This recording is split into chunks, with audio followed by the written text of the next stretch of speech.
Good morning, it's today again. Welcome back to Joseph's Reserves. I'm Joseph and I store 20% of my income in the form of rare coins and precious metals.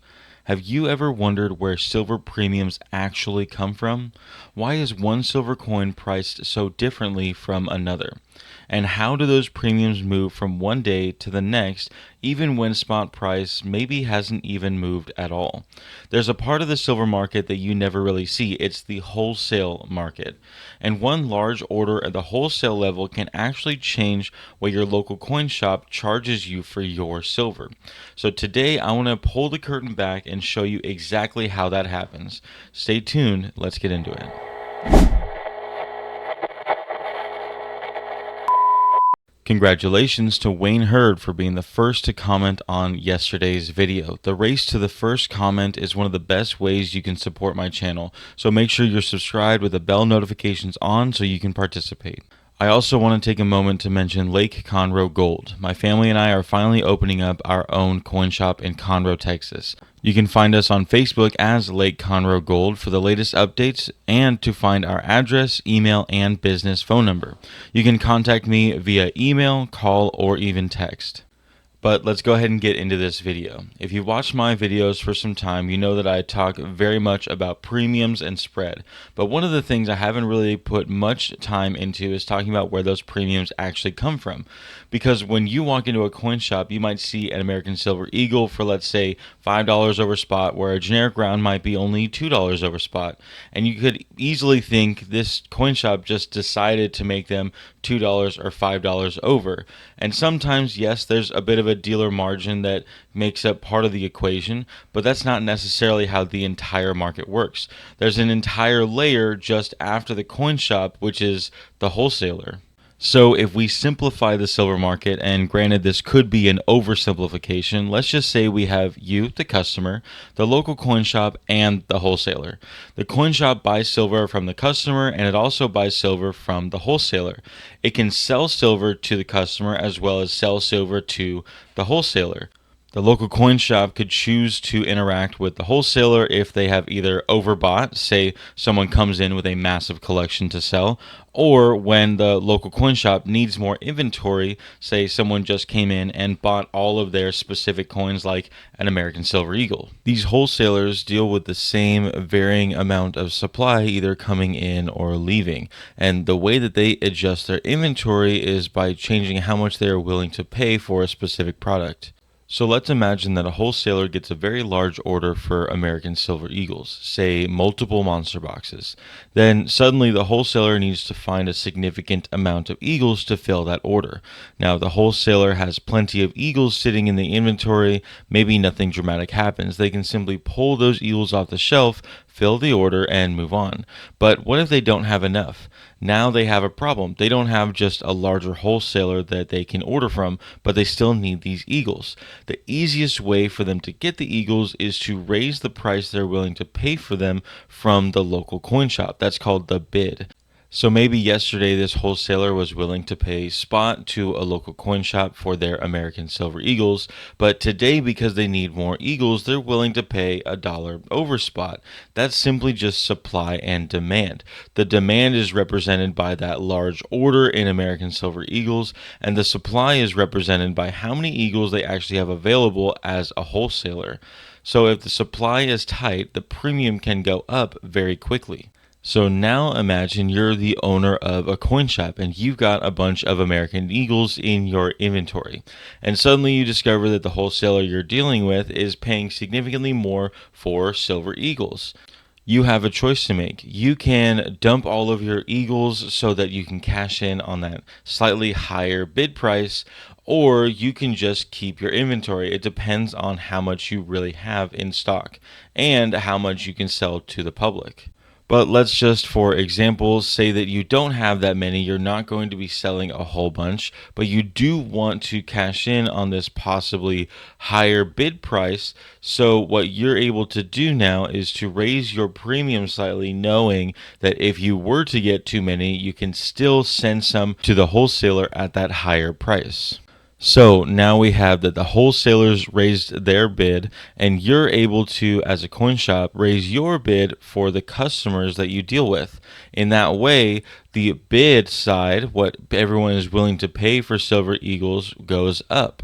And remember that wholesaler just got a large order that it may or may not be struggling to fully fill. They don't necessarily want another giant order immediately after that, so they actually raise their ask price as well. Their ask is how much it would actually cost a coin shop to buy from that wholesaler. And when they raise their ask price, the local coin shop would also raise theirs. Because let's say this coin shop has 100 Silver Eagles, and if they were all to sell at once, they would have to replace them with an order to wholesale. They're definitely going to be moving that price up and down as it pertains to their wholesale's ask price. And here's the tricky part. The wholesalers change their premiums throughout the day, and a coin shop owner can't be on their computer every second of every day checking every single premium of every product they own. That would just be an insane amount of work. So most coin shops check their premiums, say, in the morning and maybe in the afternoon, just to make sure it hasn't drifted too much. But also, a smart coin shop owner would kind of know what they have in inventory so that when a large order potentially comes in, they would know whether or not it would make sense to order some of that product from wholesale.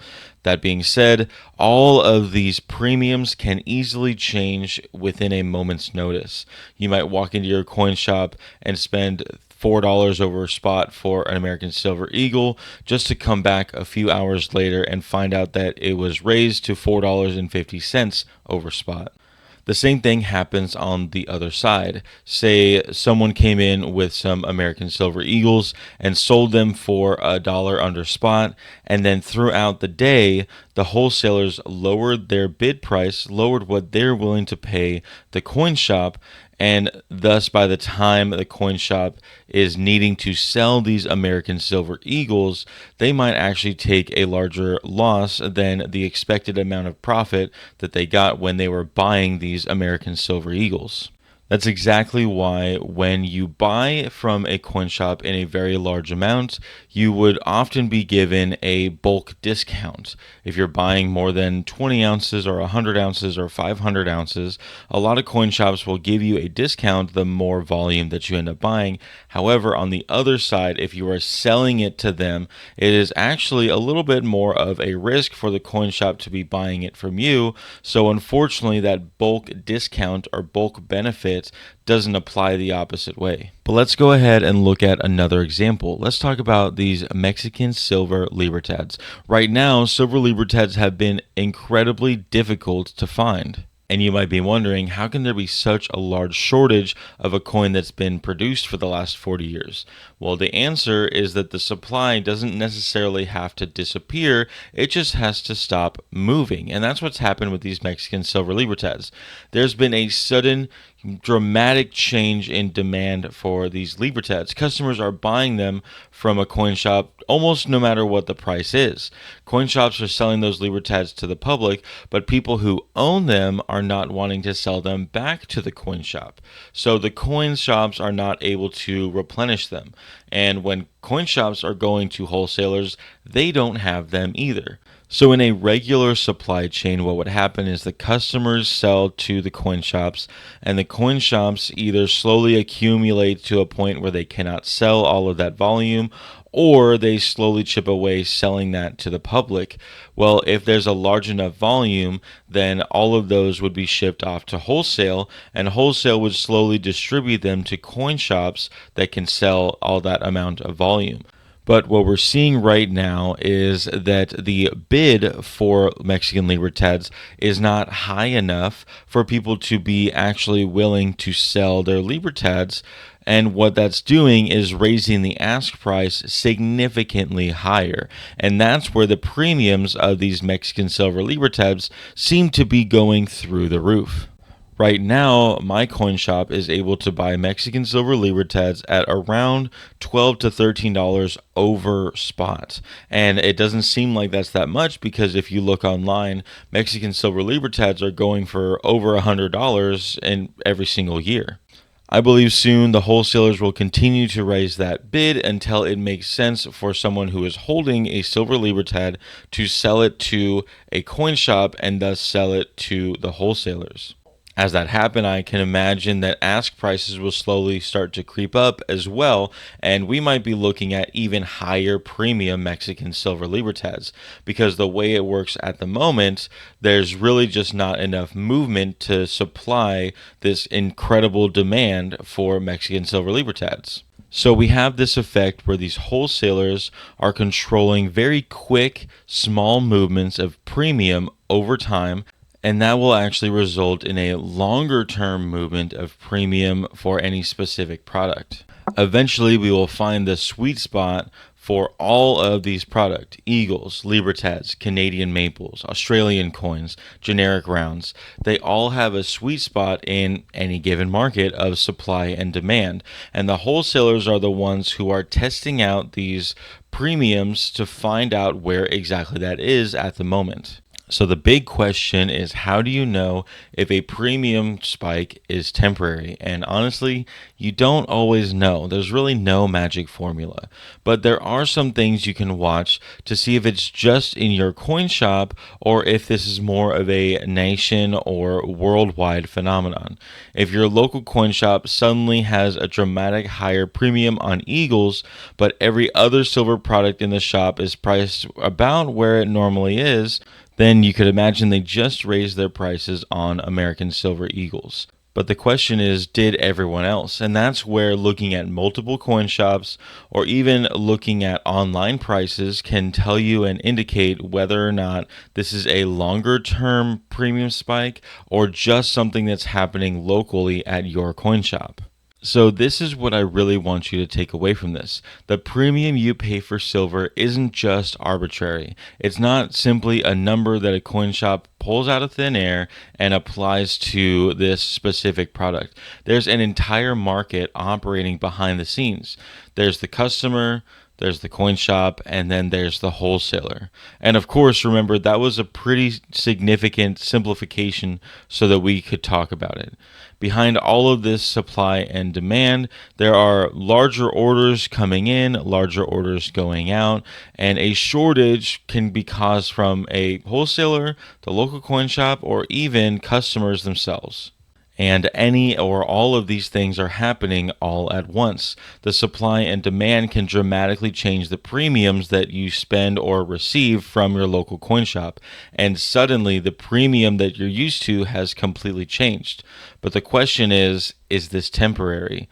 I would suggest don't assume that it's permanent. Assume it might be a temporary spike. You could even ask your local coin shop, how recently did you raise these prices? It could have been 5 minutes before you walked in the door or a week ago. That answer could give you a little bit more to think about. Well, if you like this video, make sure to give it a thumbs up. Go down into the comment sections to start a conversation or continue one. Share this video with someone you think may like it, and subscribe if you haven't already. Definitely go check out Lake Conroe Gold on Facebook and check out josephsreserves.com if you're interested in merchandise, zip-up bags to hold your silver, coffee mugs, and even the It's Today Again coffee. But most of all, thank you so much for watching. And just remember, every ounce adds up. So no matter how small, just keep stacking.